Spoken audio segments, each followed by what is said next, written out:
Car में सब लोग साथ में बैठे होते थे, गाना गाया जाता था। कीके गाना गाता था, खुद अच्छा गाता है कीके गाना। तो वहां पे मैंने बाबरामन सुनाया था। बाबरामन देखने चला एक सपना। मेरी पहचान है बाबरामन। अरे यार, अब परपेचुअल हार्ट ब्रेक में रहता हूँ मैं। अंधियारा है दना।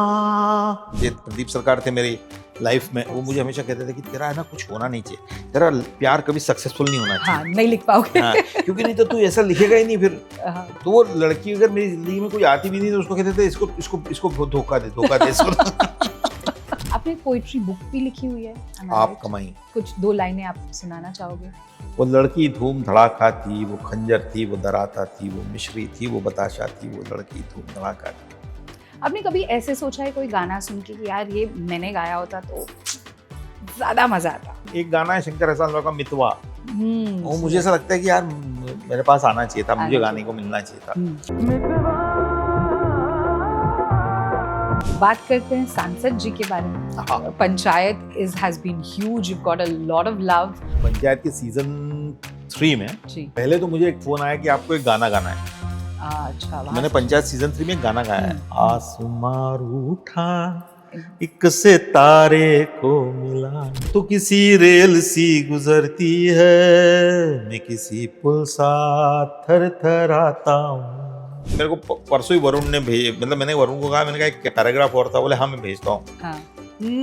कागज के टुकड़ों सा बिखरा हुआ था मैं, देखा तुझे जुड़ के चिट्ठी हुआ, तेरी बातों के ईंट गारे से मैं अपना घर बनाता हूँ। Wow, beautiful.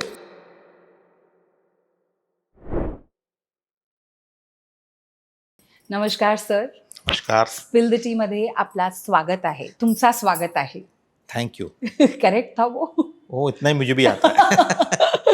सर, सुना है आप इंदौर से हैं, तो जी. इंदौर की कुछ बातें करते हैं, बिकॉज एक कोई इंटरव्यू में आई थिंक मैंने सुना था जो आपने बोला था कि इंदौर में मेरी रूह बसती है. So how true is that and what is it about Indore? I mean of course आप वहाँ पैदा हुए वो तो एक बात है, बट इंदौर की कुछ खास बातें बताइए कि क्यों आपकी रूह वहाँ बसती है.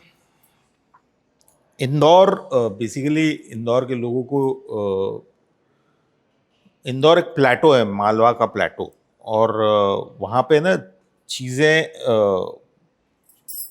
संपन्न है, जिसको बोलते हैं ना, चीज़ें हैं वहाँ पे. इसलिए वहाँ का आदमी जो है ना वो रिलैक्स रहता है. बहुत ट्रू. यस. उसको वो उसके अंदर कोई डेस्परेशन नहीं है. तो वो अगर खाट पे बैठा है तो सुबह से लेकर रात तक वो खटिया पे बैठा रह सकता है. और उसकी वजह से क्या हुआ है कि वो बातों का शहर है. तो जो भी चीजें होती है वो बातों में होती है. तो मुहावरों का शहर है. तो बैटिंग होती है, जैसे मैंने कुछ बोला तो आपने कुछ बोला, तो मैंने कुछ बोला तो आपने कुछ, तो वो आखिरी बात किसकी रहेगी उसकी कंपटीशन चलती है. मतलब तो जैसे मतलब फॉर एग्जांपल मैं कहूँगा क्या हाल है, तो आपका जवाब आएगा कि बुरे दिख रहे हैं क्या. नहीं, ठीक हूँ मैं, बात खत्म हो जाती है. बुरे दिख रहे हैं क्या, मैंने कब बोला ऐसा, आवाज से तो ऐसा ही लगा. तो इस तरह के एक कॉन्वर्सेशन का ये होगा कि, या मेरे जैसे माय फादर वाज ईटिंग काजू, और मैंने कहा क्या हाल है किरकिरे साहब, तो कह रहा काजू खा के दिन काट रहे हैं. अब वो काजू खा के दिन कट रहे थे उनके. तो इस तरह से ना वो बातों का, मुहावरों का शहर है. तो कई तरह के मुहावरे वहाँ चलते हैं, और फिर वो आई थिंक मेरा जो भी वर्ड्स के साथ रिश्ता है वो इंदौर की वजह से ही है. जो भी मैं लिख पाया हूँ, कर पाया हूँ. और एक आलस है, एक मजाक, एक not taking anything seriously, not even yourself, वो उस माहौल में है. हंसी मजाक, हंसते खेलते जिंदगी जीते, मुस्कुराते हुए लोग हैं. खाते बहुत अच्छा खाना है. वेजिटेरियन खाने का स्वर्ग है. I've tasted, of course, poha और सब तो पता ही पोहा है, तो है, लेकिन पोहा के अलावा ऐसी कई सारी चीजें इंदौर में जो बहुत बहुत यूनिक है और सिर्फ इंदौर में मिलती है.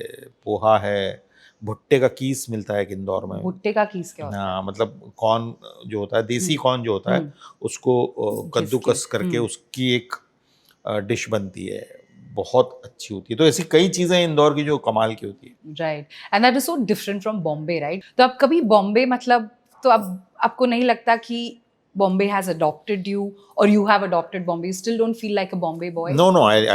Bombay has nobody feels like a Bombay boy. I think that's what my feeling is. Bombay is a great place, and Bombay adopts you very quickly. Bombay accepts you very quickly. True. Bombay has that quality. Bombay also is a very that way. I'll from maybe I'm wrong, पर उसका एक ये है कि वो आपके अंदर से अपने मतलब की चीजें लेता है, चाहे वो आपको देनी हो न देनी हो। जैसे मैं करने कुछ आया था लेकिन मैं कर कुछ और रहा हूँ, क्योंकि बॉम्बे ने देखा कि यार इसके पास ये है जो मैंने नहीं देखा। True. जैसे मैं लिरिक राइटर बन गया, जो मुझे नहीं पता था कि मेरे अंदर लिरिक्स है। True. इतने हैं ये तो मुझे नहीं पता था, लेकिन मुंबई ने देखा कि हाँ ये है, और उस शहर ने ये निकाला मेरे अंदर से। और मुंबई में जस्टिस है। मैंने यहाँ कई लोगों को ऐसे देखा है जो बहुत ही कई फ्रॉम रैग्स टू रिचेस की जो स्टोरीज होती है वो मुंबई से ज्यादा कहीं हैपन नहीं है। कि बिल्कुल जो यहाँ आया था उसके पास पैसे नहीं थे और वो अचानक से यहाँ पे 200 करोड़ का घर ले रहा है। मतलब ये even in a span of 10-15 years ये हो जाता है। 10 साल 5 साल 7 साल। इसलिए कहते हैं सपनों का शहर। सच में सच होते हैं। सपने सच होते हैं यहाँ पे। तो और वो इसलिए होते हैं क्योंकि आपके पास कुछ देने को अगर है तो मुंबई को वो लेना है आपसे, और वो ढूंढ निकालती है। तो that's why Mumbai is a great place. मेरी एक कविता है, मैं हमेशा कहता हूँ कि इन लाख दियों के शहर में मैं बाहर से आया हूँ, अपनी झोली में अपना अंधेरा साथ में लेके आया हूँ, घर से निकल कर आया हूँ मैं फिर घर तक पहुंचने को। तो ये इस शहर में मैं इसलिए आया हूँ ताकि मुझे मेरी गली के लोग फिर से उनको पता चल सके कि मेरे अंदर कुछ है। जो एक्सेप्टेंस मुझे वहां नहीं मिली, मैं उनको यहाँ लेके दिखाना चाहता हूँ कि भाई देखो मुझे वो एक्सेप्ट। पर जाना वही है वापस। हाँ, मुझे किसी ने बोला था कि अपना सरनेम चेंज कर ले, किरकिरे जो है सरनेम। बोले ये पोएट का सरनेम नहीं लगता। हाँ, कुछ है ना, ऐसा क्या किरकिरे क्या होता है। मैंने कहा मैं कर तो दूंगा, लेकिन फिर वो उस गली के लोगों को कैसे पता चलेगा कि ये वही बंदा है। क्या बात है। तो मैं तो इसलिए मुझे कोई दिक्कत नहीं है, वो जैसा है वैसा सही है। वैसे ही होना चाहिए।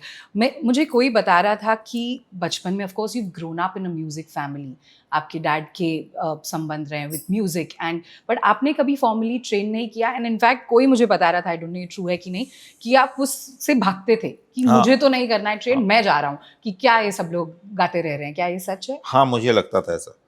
मुझे क्लासिकल म्यूजिक का इतना मेरे घर में था, और इतना सुबह से लेकर रात तक वही बातें भी होती थी, वही चीज़ रहता था कि मुझे ऐसा लगता था कि यार ये म्यूजिक मैं नहीं करना चाहता। मैं क्यों नहीं करना चाहता, उसका रीज़न अब मैं देखता हूँ तो मुझे समझ में आता है कि उसमें बहुत इंडियन क्लासिकल म्यूजिक में एक तरह का गुरु शिष्य परंपरा में एक तरह का एक बंदिशें होती है। स्ट्रिक्टनेस होती है कि गुरु ये कहेगा, शिष्य ये कहेगा, गुरु शिष्य ये नहीं कर पाएगा, गुरु ये कहेगा। तो और उसमें कोई बुराई नहीं है, वो तरीका है हमारा। लेकिन मुझे थिएटर की दुनिया ज़्यादा पसंद आई जहाँ पे सबको वॉइस है। एक यंग बच्चा भी उसी प्ले का हिस्सा हो सकता है, एक बड़ा आदमी भी उस प्ले का हिस्सा हो सकता है। अगर यंग बच्चे के मन में ख्याल आया कि मैं कुछ बोल दूं तो वो उस बड़े आदमी को बोल सकता है। बड़ा आदमी उसको सुन लेगा, उसको लगेगा, और उसको ऐसा लगेगा कि यार उसकी बात में मेरिट है, तो वो उसको अपने चीज़ों में ले भी लेगा, अपना भी लेगा। तो उस तरह से वो प्रोटोकॉल्स में बंधा हुआ नहीं था थिएटर। तो मुझे थिएटर बहुत अच्छा लगने लगा। जैसे मैं कई बारी मेरे शहर में जहाँ काम करते थे वहाँ पे एक बैंक था, तो बैंक के मैनेजर थिएटर के शौकीन थे। तो वो क्या करते थे, बैंक बंद होने के बाद में बैंक खोल देते थे थिएटर की रिहर्सल के लिए। बड़ा हॉल था, फर्नीचर सरका के। लेकिन उसी बैंक का एक प्यून था, वो भी करता था। लेकिन एक कास्टिंग कभी कभी उल्टी हो जाती थी, वो प्यून बॉस बन जाता था प्ले में, और मैनेजर जो है वो सबऑर्डिनेट बन जाते थे। और प्यून ज्यादा थिएटर वाला था, ज्यादा अच्छा एक्टर था। तो उसको ज्यादा वो 2 घंटे के लिए that equation used to completely change. That's beautiful. ऐसे वो इक्वालिटी, हाँ, तो वो चीज थिएटर कर सकता था। तो मुझे ये तब बचपन में नहीं समझ में आया तब, लेकिन अब समझ में आता है जब पलट के देखता हूँ। बचपन में सिर्फ अच्छा लगता था। और मेरा एक चाचा मुझे साइकिल पे बैठा के नाटक के रिहर्सल पे ले जाते थे, और मेरा काम होता था कि मैं प्रॉम्प्टिंग करूं, मतलब स्क्रिप्ट लेके बैठूं और जो भी एक्टर डायलॉग बोल रहा है उसको डायलॉग बोलूं। तो वो काम मैं करता था, मुझे बड़ा मजा आता था, इम्पोर्टेंस मिलती थी बहुत, सब लोग प्यार करते थे, छोटा सा था तो गुस्सा नहीं करते थे आपके डैड की, मतलब मैं इतना एक स्पेशली उस टाइम पे तो शौक होता है कि सीखो, आवाज भी अच्छी है बेटा, गाओ। आवाज तो अच्छी है कि नहीं मुझे नहीं पता था, उनको भी नहीं पता था, लेकिन मेरे फादर की एक बात ये जरूर थी कि वो कभी फोर्स नहीं किया उन्होंने किसी भी चीज़ के लिए। उन्होंने मुझे किसी भी चीज़ के लिए कभी भी ये नहीं कहा कि ये करो, जो तुम कर रहे हो अच्छे से करो, यही वो कहते थे हमेशा। लेकिन तो थिएटर के लेके टेंशन थी, मदर को थी मेरे कि ये कैसे इसमें करियर कर पाएगा, इसमें तो कोई होता ही नहीं कुछ, हाँ इसमें क्या है, ना पैसे हैं ना पैसे हैं ना कुछ है, इसमें क्या। और अच्छा, जो लोग उस समय मुंबई आ जाते थे उनका क्या होता था कुछ पता नहीं चलता कितने था। लाखों आते थे, पता ही हाँ नहीं हाँ, था। और क्या करोगे, और तुम ऐसे भी, और मोहल्ले के भी लड़के हंसते थे कि हीरो बनेगा, एक्टर बनेगा, वो आप दिखने में भी ऐसे कोई नहीं थे कि जिसको देख के 1 मिनट में लोगों को लगे कि हाँ यार इसको जाना चाहिए। तो उस हंसी मजाक के बीच में से रास्ता बनाया, और क्या बढ़िया रास्ता बनाया। हाँ ठीक है, बन गया। तो आप बॉम्बे एनएसडी जाने के लिए आए थे, वही ख्याल से आए थे? नहीं, मैं एनएसडी जाने के बाद बॉम्बे आया। अच्छा, तो मैं इंदौर से पहले मुझे ऐसा लगा कि दिल्ली मुझे लगा कि जाके, अगर मुंबई में आना है और काम करना है तो मुझे थोड़ा पढ़ना समझना पड़ेगा चीज़ों तो को। आपने सोचा तो एनएसडी के बारे में मुझे पता चला, तो फिर मैं एनएसडी चला गया, फिर एनएसडी से पास आउट करके मैं मुंबई आया। लेकिन पहली बार आप रिजेक्ट हुए थे एनएसडी से, क्या ये सच है? पहले साल। तो फिर आपको क्या वाज दैट कि खत्म, अभी पहले ही अटेम्प्ट में बहुत लोग हो जाते हैं कि फर्स्ट ही में मैंने ट्राई किया, फेल हो मैंने गया। फर्स्ट अटेम्प्ट में मैंने ट्राई किया और मेरा नहीं हुआ, तो मैंने मेरी मदर को बोला था कि मैं एक बार ट्राई करना चाहता हूँ। उन्होंने कहा कर लो, नहीं हुआ तो फिर ये था कि अब चलो कुछ और करो, जॉब करो, तो हो गया काम करो, ये वो। तो मुझे ये था कि यार अगर अब ये लास्ट चांस है, तो मैंने एक रिक्वेस्ट मेरी माँ से की थी कि मैंने कहा एक चांस और दे, 1 साल और ट्राई करता हूँ, अगर इस बार नहीं हुआ तो फिर मैं आप जो बोलोगे वो करूँगा, जैसा भी आप कहोगे वैसा करूँगा। वो लोग मेरे से, तो वो मैंने कोशिश, सेकंड टाइम मैंने और शिद्दत से और मेहनत से कोशिश की, और सेकंड टाइम मेरा हो गया। लेकिन नहीं होने, कुछ भी चीज़ होने के पहले नहीं होना हमेशा अच्छा होता है, ऐसा मुझे लगता है, क्योंकि वो आपको बनाता है आपको। उसमें मैं डायरेक्टर बना, मतलब मैं पहली बार तो ऐसे ही चला गया था, फिर दूसरी बार मुझे जाने के लिए मैंने और तैयारी करी, तो उसमें मैंने एक नाटक किया, मैंने नाटक डायरेक्ट किया, और वो नाटक मैंने जब डायरेक्ट किया तो मेरा और फंडा क्लियर हुआ, तो फिर मेरा सिलेक्शन और इजी हुआ। राइट, तो फिर उसने कॉन्फिडेंस आया आपको, कॉन्फिडेंस आया, और वो कॉन्फिडेंस ही सब कुछ होता है, मतलब आप और आपका काम जो आपको कॉन्फिडेंस देता है वो और कुछ नहीं देता। ट्रू। तो आप हमेशा से लिखते थे कि बचपन से था कोई जर्नल लिखते थे? कुछ भी नहीं था। कैसे रियलाइज हुआ कि मैं लिख सकता हूँ, मैं लिखूंगा? क्या what happened in your head? तो मैं एनएसडी जाने के पहले 1 साल ना एक थिएटर ग्रुप में गया था, उसका नाम था act one. Actually act one के आशीष विद्यार्थी इंदौर आए थे एक वर्कशॉप लेने के लिए, और उनके मुंह से मैंने एक्ट वन के नाटकों के कुछ गाने सुने थे, और वो गाने थे उसमें इवेंचुअली वो एक गाना मैंने गाया भी बाद में आगे चल के। कौन सा वाला? शहर हमारा सोता है करके गाना है, गुलाल फिल्म का, पीयूष मिश्रा के साथ। तो उस समय पे एक प्ले किया था एक्ट वन ने, जब शहर हमारा सोता है, उसके 2 गाने सुनाए थे। तो वो गाने सुन के मुझे ऐसा लगा था कि क्या बढ़िया है यार, ये इस दुनिया में मुझे जाना है। और जब मैं एक्ट वन आशीष का हाथ पकड़ के दिल्ली आया और एक्ट वन में आया, तो वहाँ पे मेरी मुलाकात पीयूष मिश्रा से हुई। तो मैंने Piyush Mishra, again actor, singer, music composer, writer,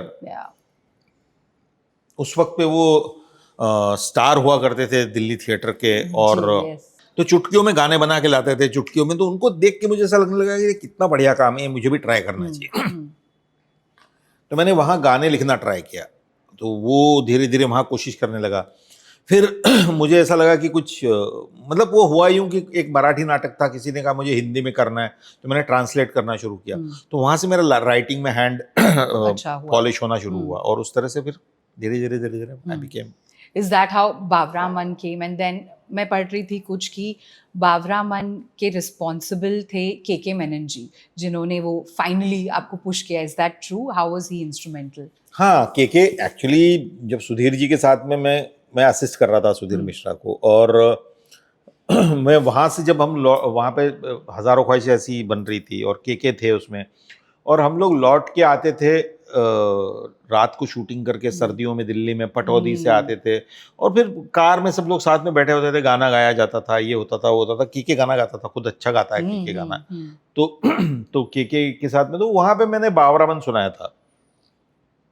और सुधीर जी को मैंने अलग से एक उनकी फिल्म में एक गाना मैंने, एक्चुअली उनको ऐसी जरूरत थी कि कोई यार यहाँ से पासिंग में कोई बिहारी फोक गा दो, तो मुझे एक फोक गाना आता था बिहार का, ए सजनी रे सजनी, वो हजारों ख्वाहिशें ऐसी में है, तो वो मैंने गाया था। तो सुधीर जी को ये पता चल गया था कि ये गाता है, और फिर के ने बोला इसका गाना सुना है क्या आपने, फिर वो सुधीर जी ने सुना, बाबरामन बोले ये यहाँ वहाँ गाता रहता, तो फिर वो सुना भाई मुझे, तो फिर वो सुना उन्होंने, और वो के की वजह से सुधीर जी ने सुना, सुधीर जी की वजह से फिर वो फिल्म में आया, और मेरी लाइफ पूरी चेंज हो गई। और बाबरामन मेरी जिंदगी का एक, क्या कहते हैं, वो मेरी पहचान है बाबरामन। आप गा के सुनाइए फिर थोड़ा सा। बाबरामन देखने चला एक सपना, बावरे से मन की देखो बावरी है बातें, बावरी सी धड़कने हैं, बावरी है सांसें, बावरी सी करवटों से निंदिया दूर भागे, बावरे से नैन चाहे, बावरे झरोखों से, बावरे नजारों को तकना, बाबरामन देखने चला एक सपना। Beautiful, it's so beautiful.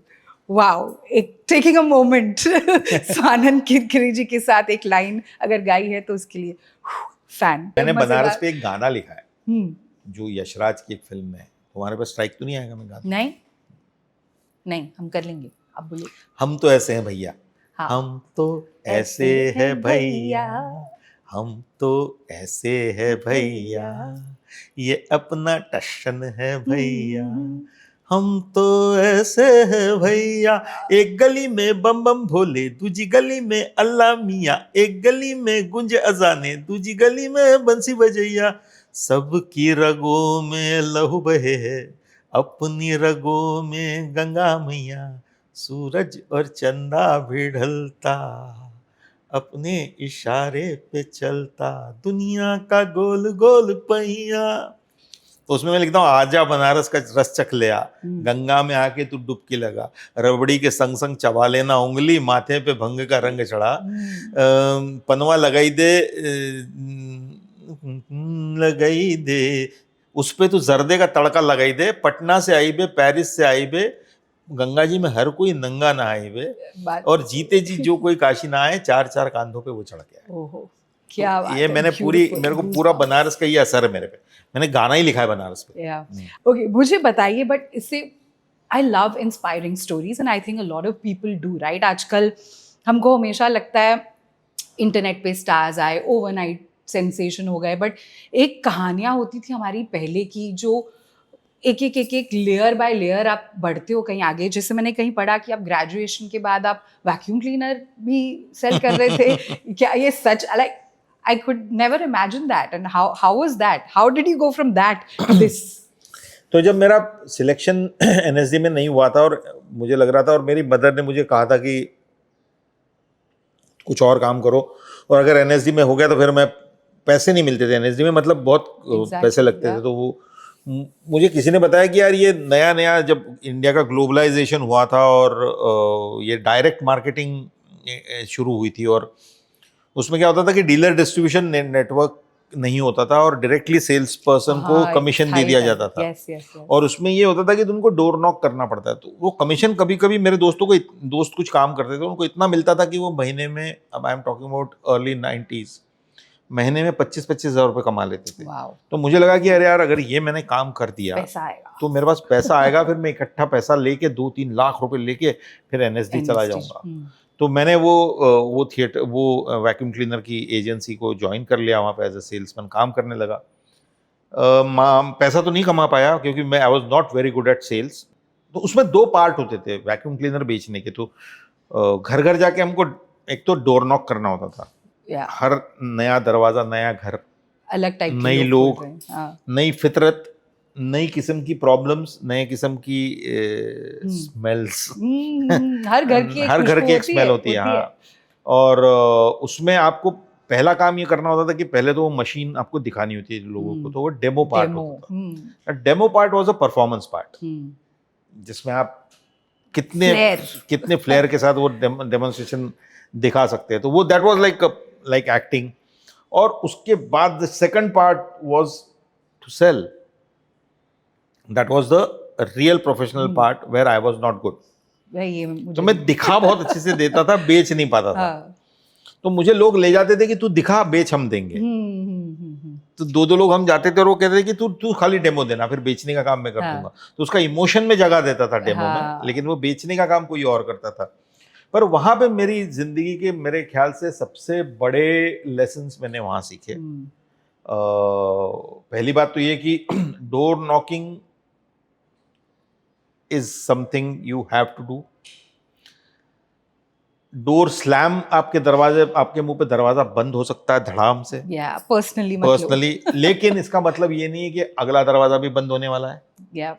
अगले दरवाजे में हो सकता है आपको ऐसा वेलकम मिले जो आपको कहीं नहीं मिलेगा। तो door knock is must. Cold calls जिसको बोलते हैं ना, वो करने जरूरी है। वो कोल्ड कॉल्स वगैरह तो सेलिंग के लिए तो जिंदगी में आप उदास नहीं हो सकते अगर एक रिजेक्शन आपको पीछे नहीं फेंक सकता। Correct, life lesson. तो आपको constantly you have to be at it and अब कुछ तैयार रहो, करते रहो, क्योंकि वो ये कहा जाता था कि जितने डोर नॉक्स करोगे ना उतनी सेल की पॉसिबिलिटी बढ़ेगी। करेक्ट, प्रोबेबिलिटी बढ़ती जाती है। तो आप जितनी जगह पे जाओगे और अलग अलग किस्म के लोग मिले, अलग अलग किस्म के कैरेक्टर्स मिले जिनके साथ में मैं एक्चुअली एक प्ले करने की सोच रहा हूँ on this. Really? Wow, that will be nice. हम जरूर देखेंगे। So that's beautiful. आप बताइए मुझे, बिकॉज अभी न्यूज़ में इससे मुझे ध्यान आया, बैंड वाले is in the news for बहुत। बताइए आप क्या क्या कर रहे हो उस पर। आई थिंक सब कुछ कर रहे हो आप। How did that happen? आप इतने सारे कैरेक्टर्स कैसे प्ले कर रहे हो, ये बताइए। राइटर भी, ये भी नहीं, वो तो हुआ यूं कि वो मैं अंकुर तिवारी मेरा दोस्त है, तो हम दोनों कुछ एक ऐसे किसी सब्जेक्ट पे काम कर रहे थे कि हमको ये बनाना है, हमको ये बनाना चाहिए। और बेसिकली वो भी म्यूजिक से आता है, मैं भी म्यूजिक से आता हूँ, तो हम दोनों के मन में ये था कि कुछ म्यूजिकल बनाते।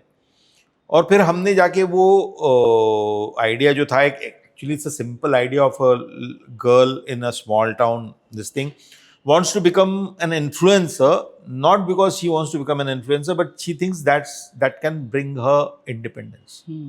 क्योंकि इन्फ्लुएंसर बन के थोड़े पैसे भी कमाए जा सकते हैं। उनके पड़ोस में एक आंटी है जो कुकरी शो बना के कुछ उसके पास में मंथली इनकम आने लग गई है। उसके जो अंकल थे जो पहले आंटी को डांटते रहते थे, आजकल कैमरा पकड़ के पीछे पीछे घूमते हैं।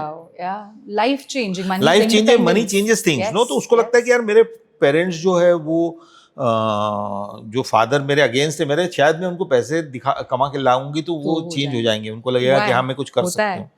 सो एक लड़की इस जर्नी पे निकलती है और उसमें वो किस तरह के लोगों से मिलती है। तो उस छोटे शहर में, तो ये ब्रास बैंड सिंगर है जो मेरा कैरेक्टर है, मैं करता हूँ, रोबो भैया नाम है उसका। तो रोबो भैया के से मिलती है और दूसरा उसकी जिंदगी में आता है एक डीजे। अच्छा, वो लड़की खुद पोएट्री करती है, पोएम्स करती है। तो ये तीनों मिलके फिर एक बैंड बनाते हैं। इस तरह की कहानी उस शो की। और बहुत सारी पोएट्री है। तो मैंने और अंकुर ने लिखना शुरू किया। फिर वो हमने अमेजोन को सुनाया तो अमेजोन को अच्छा लगा, तो फिर हमने दोनों ने मिलकर उसको प्रिपेयर किया। और फिर एक डिल्यूजनल कैरेक्टर मैं इंदौर से आता हूँ, तो मैंने ऐसे कई सारे लोगों को देखा है कि जिनको लगता है जो किसी फिल्म स्टार के साये में ही जीते हैं, वो रियल मानते हैं, उसकी स्टारडम, मतलब उस कैरेक्टर को रियल मानते हैं, बजाय इसके कि वो एक्टर नहीं है, वो हीरो है। वो हीरो है। Correct difference. मतलब मैं सुबह उसकी, जब मेरे हीरो की फिल्म, जैसे रजनीकांत को लोग मानते साउथ में, अमिताभ बच्चन को मानते थे कि फर्स्ट डे फर्स्ट शो देखता ही हूँ मैं उनकी। और जो ऐसे लोगों को मैं जानता हूँ कि जो अपने टेलर को वहां लेके जाते थे, सेम कपड़े शाम तक सिल के तैयार होने चाहिए। तो एग्जैक्टली सेम कपड़े पहन के वो शाम को दिखाई देंगे आपको सड़क पे घूमते Wow. हुए। तो ये उस तरह का एक कैरेक्टर है मैं जो कर रहा हूँ और मैंने जो किया है वो, तो तो वो बेसिकली मेरे हाथ आ गया। मैं क्रिएट ही कर रहा था, मैं और अंकुर सिर्फ लिख ही रहे थे उसको, लेकिन फिर वो ये हुआ कि बनते बनते बनते यार ये कैरेक्टर तुम ही कर। Wow. तो वो मैं लकी हूँ उस मामले में कि वो कैरेक्टर मुझे करने को मिला। Very nice, that's such a beautiful story. आप मुझे ये बताइए कि आप इतने ऐसे डीप वर्ड्स लिखते हो, सब लिखते हो, ये मैं आपसे पहले पूछ रही थी कि अब ये तो या तो दिल टूटने पे आता है या कुछ तो ऐसा हुआ होता है, हार्ट ब्रेक के बिना डीप लाइंस नहीं लिख सकते, ये मैं पर्सनली मानती हूँ। तो क्या है, किसने किया ये आपके साथ? अरे यार अब परपेचुअल हार्ट ब्रेक में रहता हूँ मैं। नहीं, जैसे मेरे प्रदीप सरकार थे मेरी लाइफ में जिनके साथ मैंने परिणीता वगैरह फिल्में बनाई जी। थी, गाने लिखे थे जिनके, Of वो course. मुझे हमेशा कहते थे कि तेरा है ना कुछ होना नहीं चाहिए, तेरा प्यार कभी सक्सेसफुल नहीं होना हाँ, चाहिए। नहीं लिख पाओगे। हाँ, क्योंकि नहीं तो तू ऐसा लिखेगा ही नहीं फिर। हाँ। तो वो लड़की अगर मेरी जिंदगी में कोई आती भी नहीं तो उसको कहते थे इसको इसको इसको धोखा दे इसको। तो जिंदगी में प्यार तो हमेशा ही रहा है, और प्यार रहता है तो प्यार नहीं रहना भी होता है। और प्यार भी क्या है, मतलब क्या आप तो पोएट है, आपकी डेफिनेशन ऑफ लव क्या है, ये आप लाइनों में सुनाइए, ऐसे ही नहीं, हम लेमैन की तरह नहीं, एकदम दिल को छूने वाला कुछ सुनाइए आप। यार अब मुझे लगता है कि प्यार एक एक एहसास है, और वो आपको होता है, और वो आपके अंदर होता है। प्यार आपके अंदर होता है, और प्यार को लोग पाने को प्यार समझते हैं कि मैंने प्यार किया और मैंने आपको अपने वश, मतलब मेरी जिंदगी में आपको ले आया। लेकिन मैं आपको वहां भी, मतलब मैं आपको वहां भी प्यार कर सकता हूं जहां पे आप मुझे प्यार नहीं कर रहे। तो प्यार प्यार मेरी जरूरत है, और वो प्यार मेरे दिल में है, और उसके लिए ये जरूरी, उसको हम कंफ्यूज करते कि अगर आप मुझसे प्यार नहीं करते तो फिर मैं आपको प्यार नहीं करूंगा। तो ये कोई गिव एंड टेक नहीं है, कंडीशनल नहीं ये कंडीशनल नहीं है, ये है कि आप मुझे प्यार करें ना करें, मैं आपको प्यार करता हूँ। और मैं ऐसे में अगर चाहूँ तो क्योंकि मैं अपने आप को प्यार करता हूँ, तो हमेशा मुझे ऐसा लगा कि प्यार, इस चक्कर में लड़कियों को ऐसा लगा कि मैं शायद सबसे प्यार करता हूँ। तो वो मुझसे दूर रही, लेकिन ऐसे भी दूर भी नहीं रही, पास। दूर तो नहीं रही होंगी। पोएट्री एंड विमेन, इजीएस्ट, बिल्कुल इजी पीजी, 2 लाइनें आपने सुनाई, हो ही नहीं सकता कोई लड़की दूर है तो, बट कोई एक तो होगी, there must be that one who got away. मैं ये मान नहीं सकती कि सारे एक जैसी थी आपके लिए, there is always that one जो रह जाती है जहन में। नो बहुत है ऐसी जहन में रहने वाली, मतलब ऐसी जहन में रहने वाली 3 सीरियस रिलेशनशिप्स हैं जिंदगी में, जो बनते बनते बातें बिगड़ी है, जिनमें कुछ तो बनी गई थी, बननी चाहिए थी, लेकिन मेरी जिंदगी से कोई जाता नहीं है। Oh, they're still in touch with you, मतलब। हाँ, मतलब मेरे ही लोग हैं वो, मतलब मैं, हो सकता है कि उन्होंने ये चुनाव किया कि वो कहीं और, तो एक मेरी दोस्त अब यहाँ नहीं रहती, विदेश में रहती है, उसने किसी से शादी की और चली गई वो। लेकिन ठीक है, वो वैसे होना था, उस चीज को वैसे होना था, उस चीज को ऐसे नहीं होना था। तो मुझे प्यार को बांधना कभी समझ में नहीं आया, और मुझे शायद इसीलिए क्योंकि मेरा उसमें खुद का यकीन नहीं है, बंधने और बांधने में। तो उस वजह से मेरा ऐसा कोई उस तरह का कोई ये नहीं मैं बोल सकता कि हाँ यार ये इसके साथ मेरी शादी हो गई और मैं इसके साथ जिंदगी भर रह रहा हूँ। मुझे नहीं पता मैं रह पाता या नहीं रह पाता। उससे अच्छा है मैं प्यार में रहूं बजाय इसके कि मैं उसके साथ अनहैप्पी रहूं।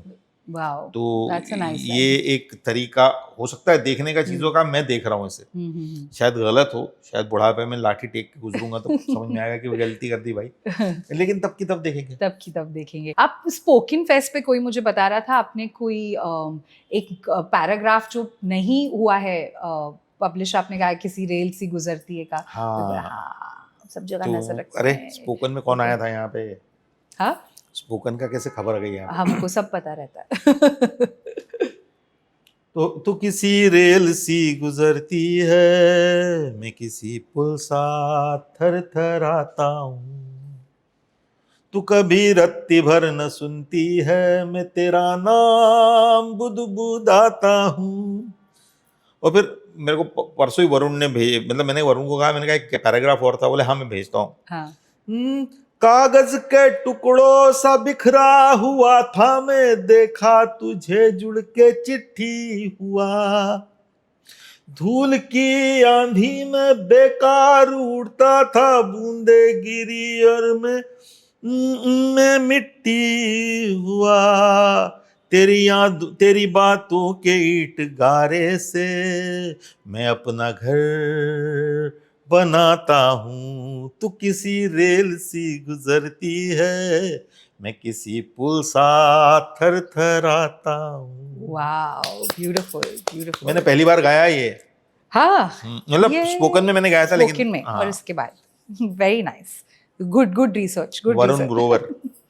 यस, वरुण ग्रोवर। आप लोग बहुत सारा काम करते हैं आप लोग साथ में। हम दोस्त हैं। हाँ, आप फ्रेंड्स। तो वरुण में अन्विता कौसर, हम्म। अमिताभ भट्टाचार्य। तो आप लोग जब ये सारे फ्रेंड्स मिलते हो, आप क्या करते हो? जैसे हम लोग मिलते हैं, हम टीवी बेस पे, डिजिटल पे नहीं बोलेंगे हम क्या करते हैं, बट आप लोग क्या करते हो? आप लोग Gossip. गाते हो? नहीं, आप ऐसे महफिल वहफिल नहीं सजाते ऐसे? मुझे अब यार हलवाई थोड़ी दिन रात खाना खाता है। Gossip is good. अपनी मिठाई कितनी बार खाया आपने? अब घर पे बनती है तो वो तो है नहीं, पर हाँ फिर भी कुछ अच्छा सुनते हैं, कुछ अच्छा पढ़ते हैं, बातें करते हैं। बहुत सारी चीजें इंडस्ट्री में बातें करने की तो है। वो करते हैं। आपने एक पोइट्री बुक भी लिखी हुई है, आप कमाई। यस, बताइए उसके बारे में कि, और ये नाम क्यों, टाइटल क्यों? मैंने लिरिक राइटिंग सबसे पहले शुरू की। पोइट्री उस तरह से मैं लिखता नहीं था। पोइट्री मेरे जिंदगी में आई जब ये सोशल मीडिया आया। तो आप कुछ रिएक्ट डाल देते थे, कुछ डाल देते थे, तो फिर किसी ने मेरी जो सोशल मीडिया पे डाली हुई पोएम्स थी, खासकर उस जमाने में फेसबुक हुआ करता था, बाद में इंस्टा पे भी डाली मैंने, लेकिन फेसबुक पे डाली। तो फेसबुक पे मैंने जब पोइट्री डालना शुरू की तो किसी ने मुझसे कहा कि यार इसको पब्लिश कर दो। तो फिर उसकी कुछ सिलेक्ट पोएम्स को मैंने पब्लिश किया। उसका नाम आप कमाई इसलिए पड़ा क्योंकि मुझे हमेशा लगता है कि मेरे पास जो संगीत है, मैं जो गाना गाया है मैंने, जिसके ऊपर मैंने सबसे ज्यादा जो प्यार मिला है लोगों का, वो मैंने सीखा नहीं है। वो मेरे फादर की कमाई है, वो बाप कमाई है। पोइट्री मैंने खुद आप सीखी है, तो वो मेरी आप कमाई है। तो मैंने उसको बाप कमाई और आप कमाई इस तरह से दो चीजों को देखा, तो आप कमाई वहां से शब्द आता है। Very nice. कुछ दो लाइनें आप सुनाना चाहोगे? कौन सी कविता सुनाऊं मैं तुम? जो आपके मन में पहले आए। वो लड़की धूम धड़ाका थी, वो लड़की धूम धड़ाका थी, वो खंजर थी, वो दराता थी, वो मिश्री थी, वो बताशा थी, वो लड़की धूम धड़ाका थी। किसी भी लड़की के बारे में, किसी भी चीज़ के बारे में दो तरह से बोलते हैं ना। कोई कहता है मिश्री थी, बताशा थी, और कोई कहता है खंजर थी, दराता थी। वो बादल बिजुरी हंसती थी, वो सावन भादो रोती थी। कुछ कहते थे वो आशा थी, कुछ कहते महज तमाशा थी, वो लड़की धूम धड़ाका थी। वाओ। वो अपने दिल में आई थी और दो पल को सुस्ताई थी, जब थोड़ा वो मुस्काई थी, हर रोम में लपट उठाई थी। हमने भी बड़े जतन किए, उसको हम वश में कर लाए, हमको सदियों से आदत है जो भाए जीत के घर लाए। वो वक्त के जैसे बदल गई, रेती मुट्ठी से निकल गई। कुछ वो जीवन की परिभाषा थी, कुछ कहे जुए का पासा थी, वो लड़की धूम धड़ाका थी। जब गई तो आखिर समझे हम, वो कुदरत बनकर आई थी। जिस लम्हा हम वो एक हुए, बस उस लम्हे की कमाई थी। इस कमरे के शीशे पर उसके, हाँ, अब ना जाने कहाँ रहती है वो, जाने कौन दिशा में बहती है वो। सब कहते हैं उसका कत्ल हुआ, वो कुलच्छनी कुलनासा थी, वो लड़की धूम धड़ाका थी। Wow, that is so beautiful.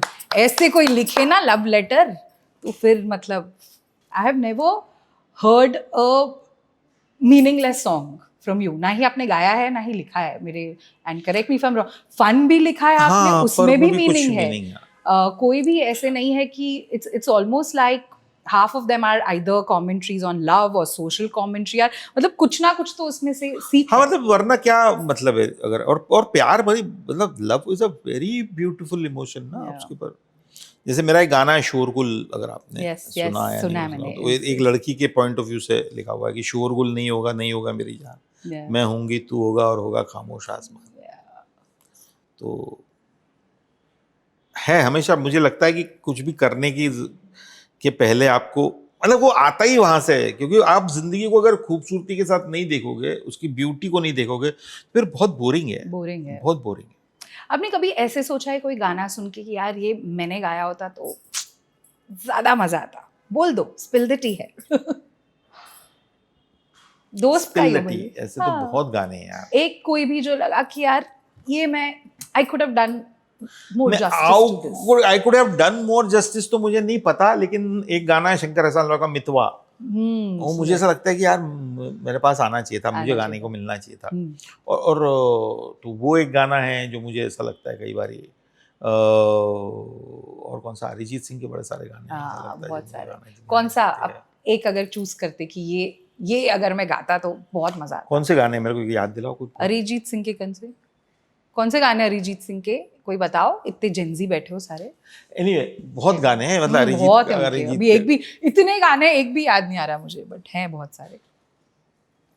Abha, social media, हाँ चन्ना मेरे आ, वो मेरे दोस्त का गाना है, yeah, अमिताभ भट्टाचार्य जी का। कसम से कमाल का गाना है चन्ना मेरे आ। हाँ, it is a beautiful song. उसके लिरिक्स भी सुंदर हैं, बहुत सुंदर है। ऐसे आपके कौन से जो बिल्कुल दिमाग में कि ये मेरी राइटिंग, मैंने क्या लिखा था, एक तो होगा कुछ ज़्यादा फेवरेट कि यार ये मेरा बेंचमार्क है, ये बहुत बढ़िया लिखा मैंने। नहीं, 2-3 गाने हैं जो लिख के आपको बहुत खुशी होती है, जैसे उस तरह से कि एक पोइट्री के हिसाब से कंप्लीट गाना बनता है। वैसे 3-4 गाने हैं जिनको मैं, रात हमारी तो चांद की सहेली है, एक गाना है मेरा परिणीता का, या फिर खोया खोया चांद एक मेरा गाना है, हाँ, पता है क्यों मुझे। खोए खोए चांद की फिराक में तलाश में उदास, वो सुन के मुझे ऐसा लगता है, ओरी चिरैया मुझे ऐसा लगता है कि वो आप गाएंगे, वो तो ऐसे मतलब आगे हम बढ़ेंगे ही नहीं उसके बिना। बहुत सुंदर गाना। ओरी चिरैया, ओरी चिरैया, नन्ही सी चिड़िया, अंगना में फिर बाजा रे, अंधियारा है घना और लहू से सना, किरणों के तिनके अंबर से चुनके, अंगना में फिर आजा रे।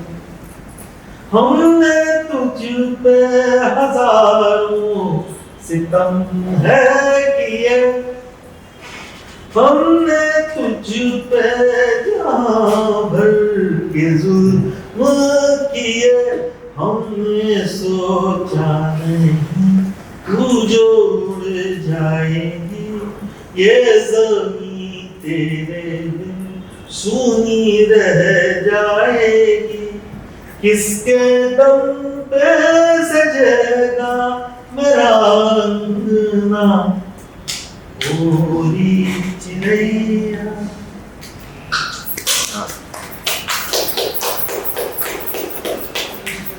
That was beautiful. It's one of my favorite songs. And I think as a woman, everybody relates to this song because कितने भी तुम मॉडर्न हो जाओ, प्रोग्रेसिव हो, ये औरत होने वाली चीज़ कहीं ना कहीं निकल के आती है बाहर, एट वर्क प्लेसेस, हाँ, फैमिली में आती है वो बाहर, छोटी छोटी चीज़ों में आती है, बाहर जैसे बाहर से आए, इट्स ऑब्वियस कि मम्मी जाएगी किचन में बनाएगी, छोटी चीज़ों में आती है, which nobody talks about. It's not loud abuse or anything, but it's there, right? So no, it's a women, लड़कियां इसीलिए सबसे ज़्यादा मुझे इंस्पायर करती है। मैं कई बारी, मतलब जैसे मुझे कई बारी एज अ पोएट ना ऐसा लगता है कि लड़कियों की तरह सोचना, हम पोएट लोगों के साथ में एक वो होता है, एडवांटेज होता है कि हम जेंडर फ्री होके सोच सकते हैं। जैसे मेरा शोरगुल गाना है या रात हमारी तो गाना है, या इवन बाबरामन to a certain extent, it has a very feminine tone to it. शोरगुल तो मैं पूरा गाना ही फीमेल पॉइंट ऑफ व्यू से लिखा है, मतलब कि तेरी उंगलियों में गूंथ लूंगी उंगलियां मेरी, तुझे गेसुओं में ढक करके मैं कर लूंगी रात गहरी, और सर को झुका के हौले से चूम लूंगी। तो हमेशा क्योंकि एक जो अंडरलाइन उनकी लड़ाई चल रही है कॉन्स्टेंटली, वो बहुत बहुत उसके बारे में किसी को अंदाजा नहीं लग सकता, क्योंकि वो छोटी छोटी चीजों में चल रही है, हर छोटी चीज में चल रही। एक तरह से दिखना है, वो मेरे से ज्यादा प्रेशर तुम्हारे ऊपर है। करेक्ट। एक तरह से रहना है, उसका प्रेशर तुम्हारे ऊपर ज्यादा है, मेरे ऊपर कम है। मैं तो लाडला बच्चा हूँ। तो मैं अपने पूरे की बात कर रहा हूँ। तो वो इसलिए वो पोएट्री के लिए काफी इंस्पिरेशनल हो जाती है चीजें ऑटोमेटिकली। उसमें एक अपवर्ड लुकिंग एक उत्साह भी है लड़कियों में, वो चीजें कुछ कर गुजरने का उत्साह मुझे लड़कों से ज्यादा दिखाई देता है। झगड़ा ज्यादा दिखाई देता है, जोश ज्यादा दिखाई देता है, कभी कभी मैनिपुलेशन ज्यादा दिखाई देता है, सब कुछ, पर वो ज्यादा है वहां पे। ज्यादा है, करना पड़ता है ना, मैनिपुलेशन ज्यादा करना पड़ता है अपनी बात मनवाने, क्योंकि फुल्ली जस्टिफाइड है। ज्यादा हासिल करना पड़ता है because there is a bigger point to prove. So and that battle कितने भी हम आगे बढ़ जाएं, वो एक छोटी छोटी चालू रहती है और मुझे वही लगता है कि जब मैं ओरी चिरैया गाता हूँ, और मुझे मतलब ऐसा लगता है कि इस गाने की जरूरत इस दुनिया में होनी नहीं चाहिए थी, नहीं होनी चाहिए, क्यों है, लेकिन आप गाते हो। क्योंकि कभी भी क्या होता है, ये गाना जब बजता है, कभी तो इसके साथ, तो गाने के साथ प्रॉब्लम ये है कि कुछ भी बुरा हुआ कि ये गाना लगा देते टीवी वाले। That's true. कहीं भी किसी के साथ अट्रॉसिटी हुई, कोई कुछ गलत हुआ, कुछ हुआ, वो बजता है, मुझे लगता है क्या हो गया भाई, क्या हो, कुछ बुरा हुआ है। तो वो उसका एसोसिएशन इतना अलग तरह से हो गया मेरे लिए। कभी कभी मुझे लगता है कि ये गाना मुझे ना सुना ही पड़े तो मुझे बेटर लगेगा। हर गाना आपका होता है जो आप कहीं आपको सुनाई दे जाए तो आपको मजा आता है कि अरे भाई, अरे मेरे कार में जा रहा हूँ और रेडियो पे वो गाना बज गया मेरा। वो ओरी चिरैया कहीं बजता है तो आपको डर लगता है कि यार कुछ गलत तो नहीं हुआ दुनिया। तो नहीं हुआ। नहीं, बात आपकी सही है। बात करते हैं सांसद जी के बारे में। Panchayat has been huge, you got a lot of love that you've received. How did that happen? क्या हुआ वहाँ पे, कैसे हुआ? मैं प्लेन सिंपल लकी। पहले मैंने एक्चुअली पंचायत के सीजन 3 में जी, पहले तो मुझे एक फोन आया कि आपको एक गाना गाना है। अच्छा, मैंने पंचायत सीजन 3 में एक गाना गाया है, आसमां रूठा एक सितारे को मिलाना। तो वो गाना मैं गाया, और मुझे बताया कि वो प्रहलाद चा का जो कैरेक्टर है, उनके जो वो घर की एक कहानी है, उसके ऊपर चलता है गाना। मैंने गाया, फिर उसको गाना गाने के बाद घर आया, फिर एक दिन फोन आया कि बोले सर एक सीन का रोल है आपको, आप करोगे क्या? मैंने कहा यार एक सीन का है क्या? बोले, मैंने कहा आगे, बोले आगे रहेगा, वो प्रॉमिस नहीं करते लेकिन रहेगा वो। और वो एक सीन का रोल मैंने किया। मुझे नहीं पता था कि एक सीन का रोल भी इतना इम्पैक्टफुल हो सकता है, because of the writing and the show itself. क्योंकि वो शो इतना बड़ा है और इतना उसका कनेक्ट ज्यादा है, मुझे उस एक सीन की वजह से लोग पहचानने लगे। और फिर उसके नेक्स्ट सीजन में जब मैं आया अपने ड्रैगन के साथ में, मेरे पास एक मेरे को उन्होंने मुर्गा दिया हुआ है वो, और उसके बाद एक ही सीन है, उसमें भी बड़ा सीन है पर एक ही सीन है, बट पावरफुल है यार। हाँ, आप मीम बन गए, मीम। और जैसे आप मीम बनते हो ना, you are right, you are there.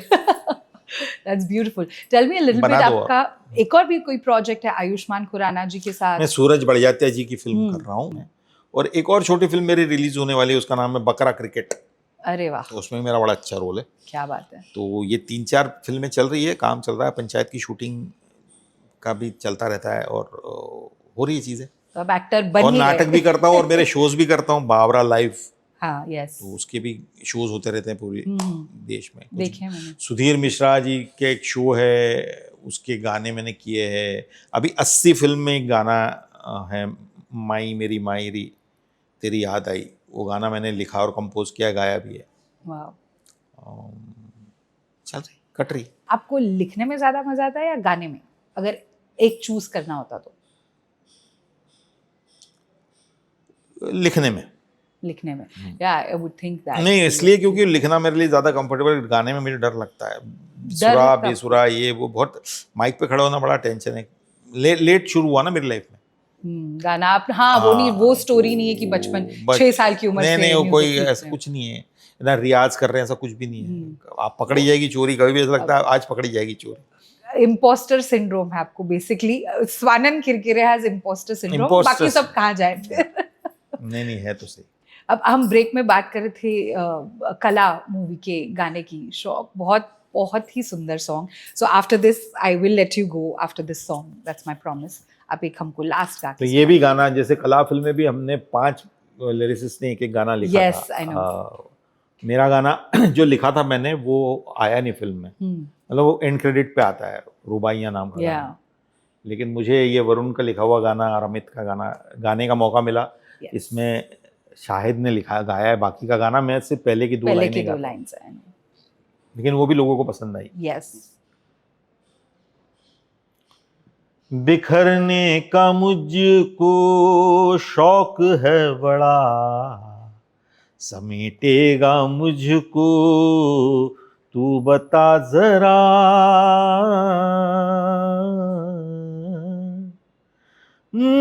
डूबती है तुझ में आज मेरी कश्ती, गुफ्तगू में उतरी बात की तरह.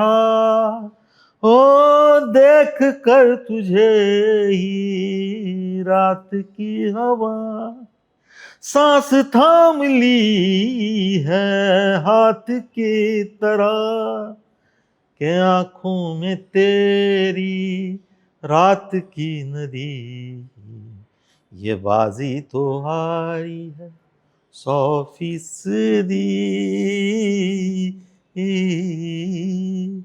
बिखरने का मुझको. Beautiful, sir. Thank you so much. And thank you for coming. Thank on you for Spill the having me. Tea Thank and you, to our thank you. office, and it was wonderful having a conversation. Thank you for having me. Namaskar.